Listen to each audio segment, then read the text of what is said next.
लेकिन हुसैन ने चाहा आखिरी बार चल मदीने की तरफ तो देखा जाए। नज़र उठा के देखी, गर्द उड़ती नज़र आई। बस कदम रुक गए। लगता है कोई मेरे नाना के मदीने से आ रहा है, कोई मेरे नाना के मदीने से आ रहा है। ये सोच के रुके। सवार करीब आया। ज़रा दिल थाम के बात सुनना। सवार सवारी से उतरा। उतरने के बाद कभी खेमे जाता है, कभी मक्तल में जाता है जहाँ लाशें हैं, कभी खेमे कभी मक्तल। आपने इशारा की, आवाज़ दी, फरमाया परदेसी जी कौन हो, कहाँ से आए हो? उसने कहा हुजूर के मदीने से आया हूँ। क्यों आए हो? कहा हुसैन की बेटी का पैगाम लाया हूँ। इतना सुनना था। हुसैन की आंखें बरसने लगी। फरमाने लगे आ तुझे बताऊं। फरमाया फिर किसे देख रहे हो? कहा हुसैन को ढूंढ रहा हूं, हुसैन को ढूंढ रहा हूं। पूछ कौन रहा है? हुसैन। ये कहता हुसैन को ढूंढ रहा हूं। फरमाने लगे आ तुझे हुसैन का पता बताऊं। करीब बुलाया। आपने फरमाया कैसी है हुसैन की बेटी? उस आने वाले ने कहा बेटियों का पैगाम किसी अजनबी को नहीं दिया जाता है, बेटी का हाल सिर्फ बाप को बताया जाएगा। फरमाया मैं हुसैन हूं। जब इतना कहा उसने कहा नहीं, आपकी बेटी ने कुछ निशानियां बताई हैं, वो निशानियां तो आपसे नहीं मिलती। अल्लाह अकबर। करबला देखें क्या है। फरमाया बता मेरी बेटी ने कौन सी निशानी बताई? उसने जेब के अंदर से तहरीर निकाली। उसमें लिखा था मेरे बाप का लिबास सफेद होगा। अल्लाह। लेकिन आपका लिबास तो सुर्ख है। इतना सुना, आंख में आंसू थे। हाथ पकड़ा, अली असगर की कब्र पे लाए। फरमाने लगे पता है तुझे ये कौन है? का नहीं मालूम। फरमाया ये मेरी 6 महीने की कमाई असगर है। अल्लाह। तुझे पता है जब इसके तीर लगा था तो तीर का कद बड़ा था, मेरे असगर का कद छोटा था। अल्लाह। फरमाते जब तीर लगा और खून बहा, मैंने अपने हाथों में लिया, मेरे बेटे का खून था। वो बेटे वालों, अगर डॉक्टर तुम्हारे बच्चों के सुई लगाने लगे, नस हाथ ना आए, गलती से 2 जगह सुई लग जाए, गिरबान पकड़ लेते हो कि मेरे बेटे के साथ इतनी ज्यादती। और जब तू अपने बेटे के हाथ में सुई का वारा नहीं करता, मेरे हुसैन के असगर के गले में तीर लगा होगा, बता हुसैन के जिगर पे क्या गुजरी होगी। तुझे लंगर खाने से फुर्सत नहीं, उनके नाम पे सबील पीने से फुर्सत नहीं, दर्द कौन सुनेगा उनका? अल्लाह अकबर। फरमाते तीर लगा, मेरे बेटे का गला था, परदेसी वो मेरा बेटा था। मैंने तीर निकाला, हाथ में खून आया, बेटे का खून था, किधर डालता, कहां डालता? फरमाते मैंने अपने मुंह और कपड़ों पे लगा लिया ताकि मेरे लाल का खून मेरे बदन पर रह जाए। अल्लाह अकबर। फिर कहा ये जो मेरे कपड़े तो सफेद ही थे लेकिन खून की वजह से रंगीन। उसने कहा दूसरी निशानी भी तो नहीं मिलती। कहा दूसरी निशानी क्या है? उसने कहा आपकी बेटी ने लिखा है मेरे बाप के कुछ बाल सफेद हैं लेकिन ज्यादातर काले हैं। हुसैन तुम्हारे तो सारे ही बाल सफेद हैं। इतना सुना, हाथ पकड़ा, वहां लाए, अली अकबर का जिस्म जहां था। फरमाने लगे जानता ये कौन है? उसने देख के कहा चेहरे से तो लगता है कोई मुस्तफ़ा की नस्ल का शहजादा लेटा है। फरमाने लगे ये मेरा अली अकबर है। आपने फरमाया तुझे पता ये कौन कैसा है? का जब ये अब्बास हसन जब चला करते थे तो लोग दुकानें बंद कर देते थे कि बंद करो, वो देखो अब्बास आ रहे हैं, हसन आ रहे, कासिम आ रहे हैं और हजरत अली अकबर आ रहे हैं। कहा क्यों?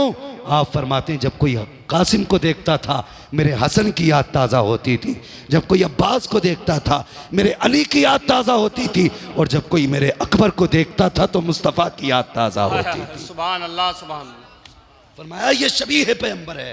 फरमाया ये मेरे 18 साल का बेटा है। कहा जब ये गया था मेरे बाल काले थे, जब मैं इसकी लाश उठा के लाया तो ये सारे बाल सफेद हो चुके थे। फरमाया बाल इसलिए सफेद? उसने कहा जरा चल के दिखा। मेरे हुसैन जब चले, चंद कदम चले ना, कदम लड़खड़ा गए। उसने कहा तीसरी निशानी भी नहीं मिलती। कहा क्यों? कहा तुम्हारी बेटी ने बताया है कि जब तुम चलते हो तो ऐसा लगता है जैसे तुम्हारी चाल में अली के जलवे नजर आ रहे हैं। कहा लेकिन आप तो डगमगा रहे हैं। फरमाने लगे ये मेरा गाजी लेटा है, जब ये शहीद हुआ मेरी कमर का जोर चला गया। अल्लाह वो जवानों गुजारिश है आपस में गोलियां न चलाना, भाइयों के गले न काटना, अपनों को इंच इंच के लिए कैद मत डालना, कचहरियों के चक्कर मत लगवाना, इसलिए कि अपने अपने होते हैं। पूछो इन उलमा से, हुसैन ने सारी लाशें उठाई, कमर पे हाथ नहीं गया, लेकिन जब अब्बास की लाश लाए फरमाया आज हुसैन की कमर टूट गई है, क्योंकि आज हुसैन को भाई कहने वाला चला गया। अल्लाहु अकबर, अल्लाहु अकबर, अल्लाहु अकबर। खुदा के वास्ते कभी अपनों के खिलाफ मुकदमे ना करना, इंच इंच के लिए भाई का गला मत काटना, वरना याद रखना जिनके गले काटते हो उन्हीं की नमाजें तुम्ही को पढ़नी पड़ती हैं। कोई तीसरा नहीं आएगा, जिनको दफन करोगे उनके तीजे तुम ही करोगे।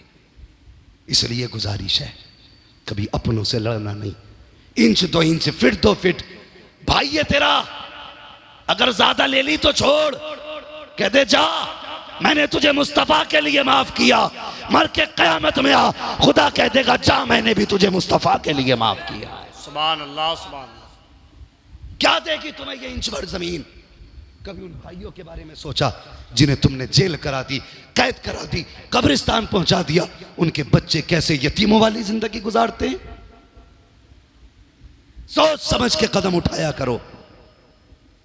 बैठेंगे तो इतनी लंबी लंबी हाँकेगा जैसे कि पूरी दुनिया के तजर्बे लिए बैठा, अंदर से मन काले है काले। चौराहे पे बैठेगा इतनी लंबी हाँकेगा और तुझसे अपने ही परेशान है। तुझसे किसने कह दिया तू मुस्तफा वाला है? अगर तेरे दिल में मैल है ना, मैल, तू लाख वसूल कर ले, लाख वजू कर ले। जब मस्जिद में सजदा करता है अल्लाह कहता फरिश्तों इससे कह दो ये गुस्ल करके बदन धो के आया है, लेकिन दिल मैला है, मुझे इसके सजदों की भी कोई जरूरत नहीं है। बेशक। कहाँ है हम, किस जगह पे हैं हम? हमें तो मौलवी ऐसा मिल जाए जो 1 रुपए में जन्नत बांट जाए। बदलो अपने आप को, सगा भाई समझ के माफ कर दो। ओ यार कुछ ना समझो, मुस्तफा का उम्मती समझ के माफ कर दो। ये समझ के माफ करो, फिर देखो अल्लाह तुम्हें 1.5 फीट कम में इतनी बरकत देगा कि तेरी 7 पुश्तों के गुजारे हो जाएंगे।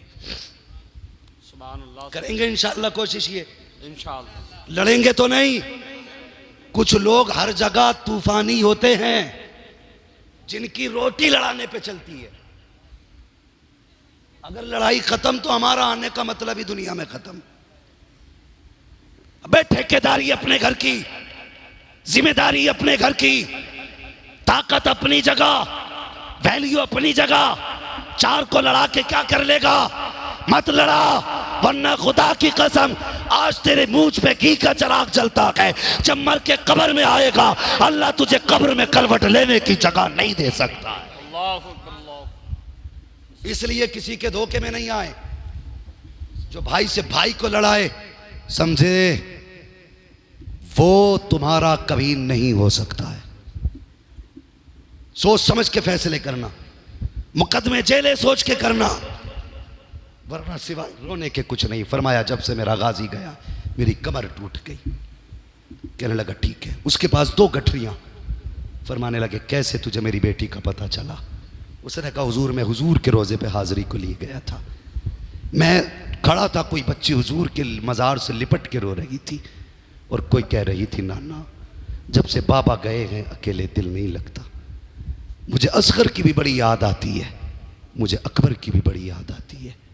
जब का बच्ची इस दर्द के साथ रोई मैं बर्दाश्त न कर सका। मैंने बीवी से कहा जाके पूछना ये बच्ची क्यों रो रही है। कहा मेरी बीवी गई तो उसने बताया मेरे घर वाले छोड़ के गए, महीने हो गए, वादा करके गए थे तुझे लेने आएंगे। का कोई ख़त भी उनका नहीं आया है, बस उनकी याद बड़ी आती है। फरमाया जाओ उससे कह दो मैं लेके तो नहीं जा सकता, अलबत्ता अगर कोई पैगाम हो तो करबला तक मैं पहुंचा दूंगा। उसने ख़त निकाला, कहा हुसैन ये तुम्हारी बेटी का पैगाम लेके आया हूँ। अल्लाह अकबर, जानते हो ख़त में बहुत सारी बातें थीं, बड़ी दर्द की कहानियाँ थीं। जब आपने तहरीर पढ़ी ना, अल्लाह अकबर चीख निकली। उसमें एक तहरीर में एक लाइन थी, हुसैन जब रातों को बीमार होती हूँ कोई दवा देने वाला भी नहीं होता बाबा। इस बात के बाद हुसैन की चीख निकली।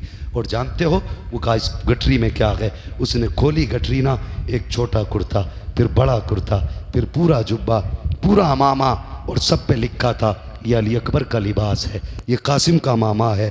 और जब आखिर में वो जुब्बा देखा ना, जो लिबास उस पर लिखा था ये अली असगर की कमीज़ है।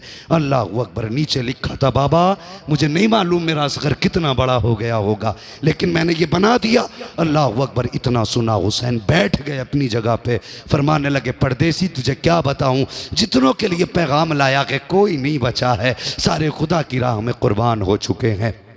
और उसमें लिखा था लास्ट में, बाबा मेरा सलाम मेरे अकबर से कहना, कहना वक्त मिले तो आ जाए। अल्लाह अकबर। सुने आप वो ख़त लेकर के खेमे में गए, क़यामत थी, जब जा करके उस ख़त को हज़रत अली अकबर के पास खड़े होकर कहा अकबर तेरी मदीने वाली बहन का ख़त आया है। 3 मरतबा लाश उठी, आवाज़ आई थी अब्बा इजाज़त दे, अब भी अगर अकबर चाहेगा तो मदीने से सुगरा को ला जाता। मेरे हुसैन ने फरमाया नहीं अकबर, ये मकाम शान नहीं मकाम इम्तिहान है, मकाम इम्तिहान है। अल्लाह अकबर। फिर आप दुश्मनों के सामने गए। मुख्तसर ये मुसाफिर को, परदेसी को बाहर वापस भेजा, जा बेटी से जो तूने सुना हाल दिल बयान करना, सब बता देना। वो क्या ना बेटी, दीन बचाते बचाते वक्त गुजर गया और तुझे ला ना सके। अल्लाह अकबर। सुने फिर मैदान करबला गए। बातें बहुत सारी हैं। जब अली के शेर ने खुतबा इरशाद फरमाया, खुतबा देते हुए कहा लोगो मैं हुसैन हूँ, जिसे जन्नत में जाना चाहता मेरे हाथ में हाथ दे दे। बोलो यार सुभान अल्लाह। जिसे जन्नत में जाना चाहता मेरे हाथ में हाथ दे दे।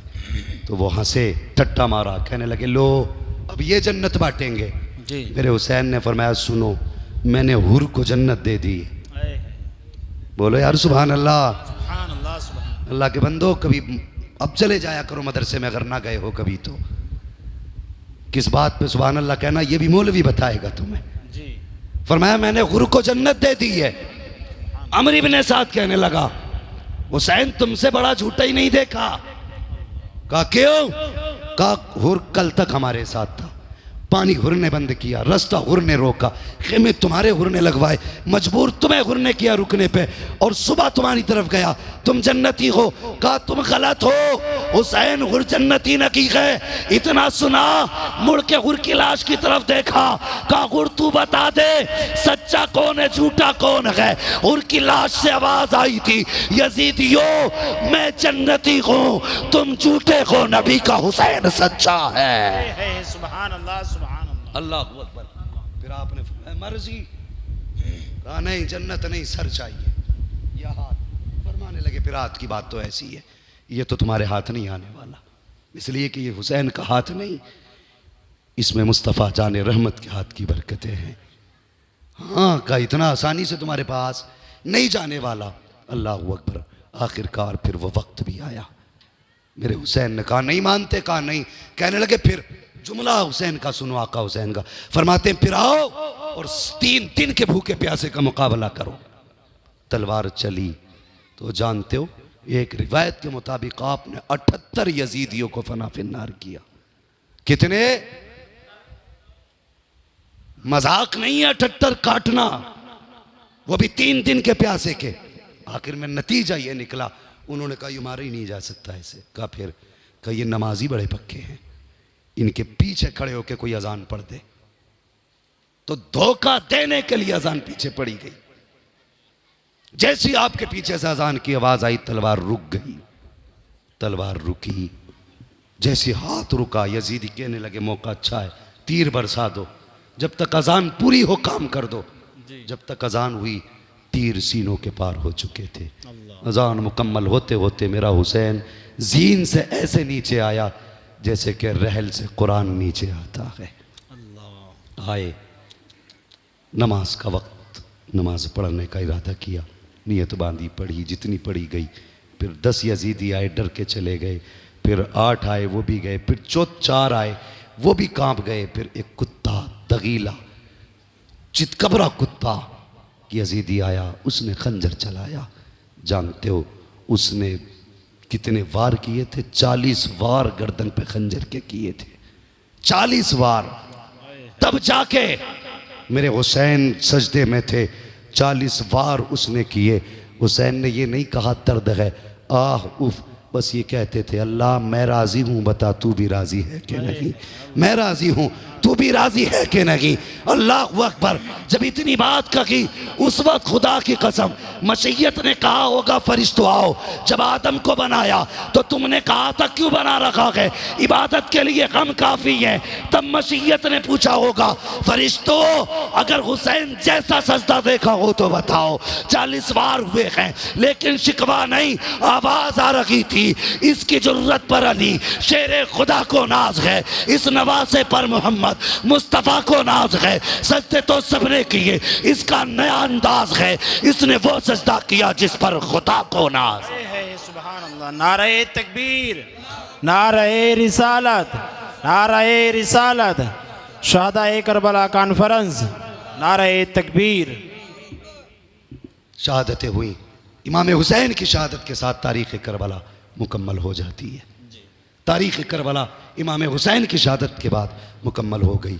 लेकिन जानते हो दीन करबला तक हुसैन के कांधों पर गया और फिर करबला से मदीने तक सैयदा ज़ैनब के आंचल से लिपट के दीन मदीने तक आया।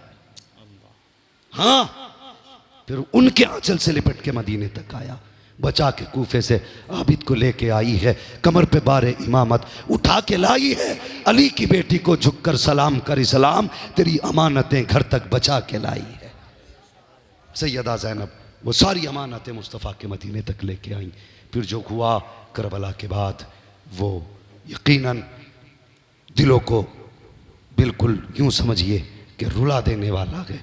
इतनी ज़्यादती तो करबला में भी नहीं हुई जितनी ज़्यादती करबला के बाद हुई है। बस एक बात छोटी सी बता दूं, मिनटों की बात है। यजीद के दरबार में सैयदा सकीना गई तो गले में जो रस्सी थी ना उसका फंदा इतना टाइट था कि जब पूछा था यजीद ने ये बच्ची कौन है तो आपकी आवाज़ नहीं निकली थी।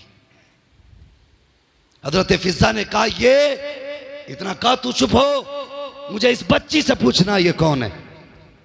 हजरत इमाम ज़ैनुल आबिदीन ने कहा जालिम अगर बच्ची से पूछना है तो कम से कम गले का रस्सी का फंदा इतना ढीला तो कर जिससे अली की बेटी कम से कम कुछ बोल सके। एक यजीदी आगे बढ़ा गले का फंदा ढीला करने के लिए, दौड़ी इमाम ज़ैनुल आबिदीन के कदमों से लिपट गई। आपने फरमाया शर्म करो, हया करो, ये हुसैन की बेटी है, हुसैन की बेटी है। बच्ची जरूर है, गले में फंदा जरूर है, लेकिन किसी का हाथ इसके बदन को लगे ये इसे गवारा नहीं है। कहा मेरे हाथ खोले जाएं। इमाम ज़ैनुल आबिदीन के हाथ खोले गए, आपने गले का फंदा ढीला किया, तब सैयदा सकीना की आवाज निकली। कितना जुल्म अल्लाहु अकबर अहले बैत अतहार पे किए गए, इतने सारे जुल्म किए गए, लेकिन खुदा की कसम कल भी हुसैन जिंदा था, आज भी हुसैन जिंदा है, सुबह क़यामत तक हुसैन जिंदा रहेगा। हर हुसैनी के घर में हुसैन है, हर हुसैनी के दिल में हुसैन है, हमारी सोच में हुसैन, हमारी फिक्रों में हुसैन, हमारे किरदार में हुसैन, हमारे अखलाक में हुसैन। अगर हुसैन को समझना है कभी चौराहों पे गुजर, जहाँ सबील पिलाते हो वहाँ देख हुसैन है कि नहीं, जहाँ लंगर चलता है वहाँ देख हुसैन है कि नहीं। इस महफिल में बैठ, अगर यजीद होता तो गैरत से मर जाता कि 1400 साल हो गए, आज भी हुसैन वैसे ही जिंदा है जैसे 1400 साल पहले। सुभान अल्लाह, सुभान अल्लाह। कत्ले हुसैन असल में मर्गे यजीद है, इस्लाम जिंदा होता है हर करबला के साथ। इन्नल्लाह मास्साबिरीन, अल्लाह सब्र करने वालों के साथ है। बस लोगों हुसैन से प्यार करो, अहले बैत अतहार से मोहब्बत करो, उनसे वफा करो, जो हुए गलत उनको माफ़ फरमाए रब्बे कायनात। ज़िंदगी ने दिया साथ, फिर होगी मुलाकात, चमन रहा फूल खिलेंगे, ज़िंदगी रही फिर मिलेंगे। सारे लोग कलमा शरीफ पढ़ लीजिए, ला इलाहा। और भाई कलमा शरीफ तो ज़ोर से पढ़ लो, ये कोई बुद्धा की अम्मा का तीजा भी नहीं है, हैं? वहाँ तो लोग चने यूँ लूटते हैं, धड़ाधड़ धड़ाधड़, हाथ ही नहीं रुकता। पढ़े लिखे के आगे 18 चने तो बेपढ़े के आगे 56 चने, दे धड़ाधड़ है। वो मस्जिद में जाके कम से कम डंडी ना मारा करो, वहाँ चने जरा सच्चाई के साथ पढ़ लिया करो। ठीक है जी, तीजे वाला कलमा नहीं है, ये महफिल वाला कलमा। जोर से पढ़ें ला इलाहा इल्लल्लाहु मुहम्मदुर